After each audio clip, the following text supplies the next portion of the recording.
Good Thursday morning. It is 11:23. Welcome to the Thursday edition of Central Valley Talk Live. I'm Austin Reed, coming to you from our Tower District studios inside the Mike Briggs building. Thanks for hanging out. We're going to be live and local until just after 5 o'clock tonight. We have like 15 or 16 guests in store for you, so stay with us.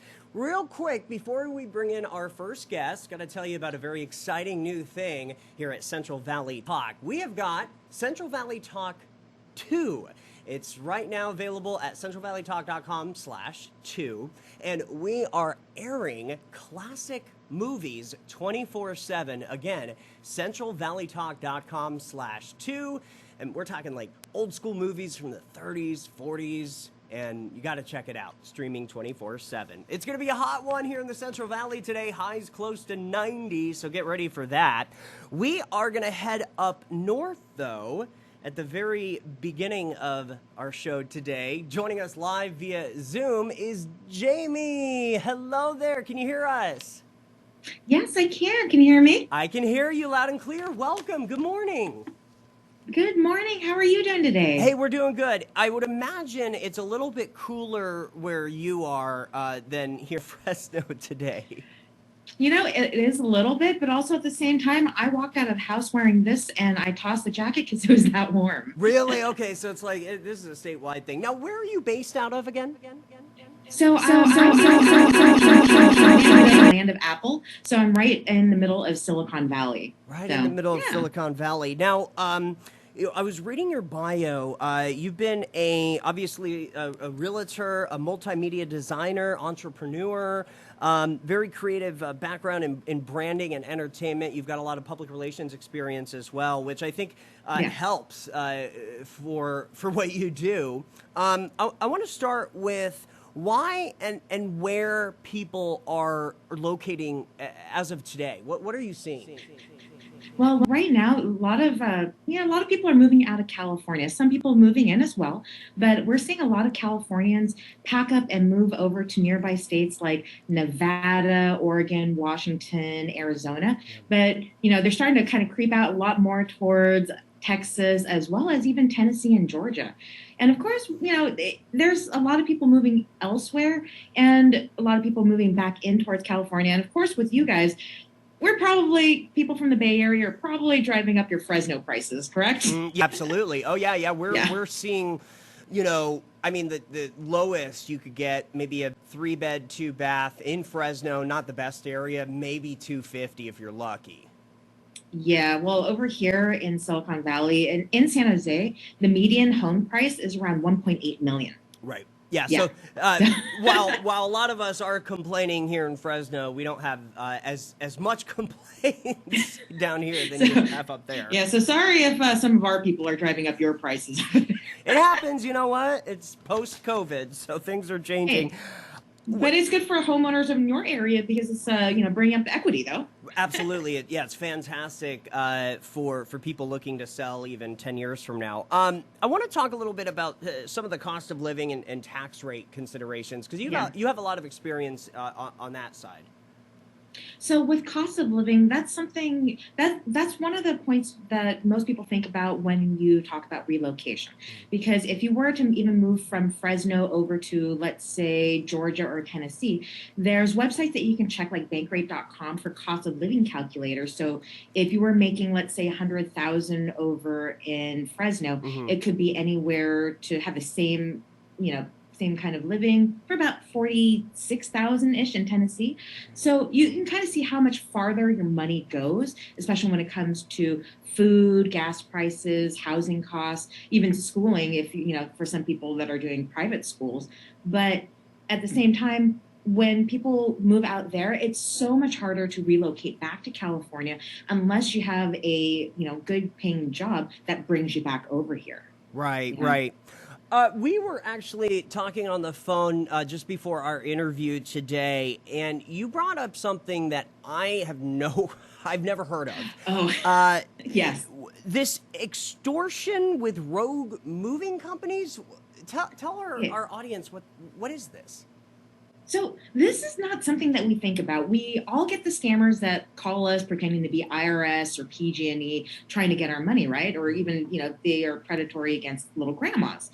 And what people are doing right now is they're hiring movers and they're getting their entire home packed to move either cross state, cross country, and they're getting quoted a lower price. And what's happening is they're getting quoted a lower price. And then when they get to the other area, these movers will not unload their whole entire semi truck worth of precious belongings without getting paid that extra, I don't know, 5, 10, I don't know, almost $20,000 depending on the move. Oh, it's insane, right? Now, Yeah. yeah, this is crazy. It doesn't surprise me though. Yeah. How long has this been really a thing though, that people are first now kind of talking about it? Well, honestly, I haven't heard about it like too much until recently. I'd heard of people jacking up the prices before, but I didn't realize that this was such a thing. What I've also heard is for some other people, they've actually got things packed away. They're going to be moving, and then once they're settled in their new area, they call the company up and, hey, let's have things delivered. Well, what's happened to some people is their stuff gets shoved in a storage locker and the company disappears. They don't pay. The broker that they hired is gone too, off the face of the earth. And you've seen those auction wars or those storage wars. Sure. People get their stuff just auctioned off. And they didn't know about any of this. They assumed their things were just safe and sound somewhere, probably in a yard, ready to get delivered with a semi truck over. But some of their items are just completely gone. And heirlooms, you can't replace any of that.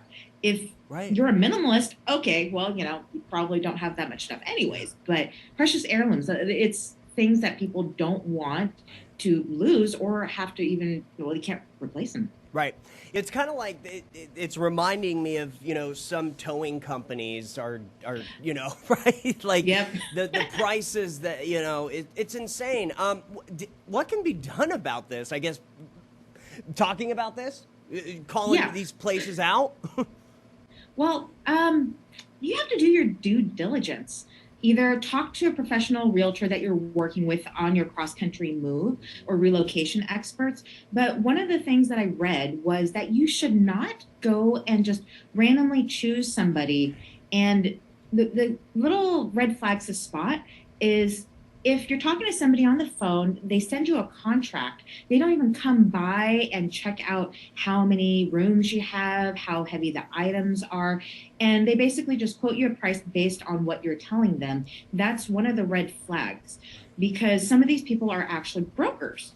And so they don't actually own the moving companies and they contract out to third parties. And when third party receives the contract, they're like, okay, cool. There's 2 bedrooms and a few things in the garage. And then by the time they come by and pick it up, they're getting screwed on their end too, because they realize, oh, this is basically a whole entire 5.5 bedroom home that I need to put in here. And I only quoted them for 2. So, it all depends, but definitely do your due diligence, check if they have a license, right? And as well as, make sure that they're bonded, but referrals and also a little bit of internet sleuthing go a long way. Yeah.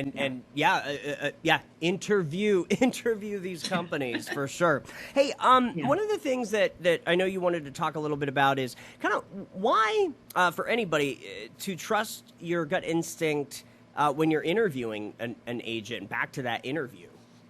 Oh, yeah. Well, this also goes for the moving company, too. Yeah. I'm not sure about you, but occasionally I get that spidey sense when something is just not right or that person that you're near, something's just kind of off. A lot of times we use our own judgment in our brain to go, oh, that's fine. Everything's going to be okay. But in reality, we're all human. We should really trust our gut instinct because a lot of times you know more than you actually think you know, and you have to go with the right person that works with you. If you realize that this person seems a little shady, moving company, agent, even friend, you may want to kind of trust your instincts just so you get led in the right direction. Right. Yeah. There's a lot of predators out there. Yeah, exactly. We've got about a minute left. Best way to connect with you and any other parting goodbye words? Oh, yeah. Well, my name again is Jamie Giarratana. You can reach me at Jamie Giarra, Giarra.com. I'm also under the same thing on Instagram, YouTube, as well as TikTok. And yeah, I'm also with United Home Group at Keller Williams Cupertino. So if anybody needs any relocation help out of the Silicon Valley or California, I have a huge network of people that I can introduce you to as well. I love it. Yeah. Jamie, thank you so much. And what a, this moving thing is fascinating. If Yeah. you find any other kind of investigative real estate stories for us to talk about, connect with me and I will bring you back on, okay? Definitely. I'd love to. All It was right. fun. All right, Jamie, you have a Okay. good rest of your day. Thanks for coming on. Good to meet Okay. you online. You too. All right. Thank you. I'm Bye-bye. Austin Reed. Bye. I'm Austin Reed. I'm Austin Reed. I'm Austin Reed. Man, I have a big ego. You're watching Central Valley Talk. We'll be back in just a bit.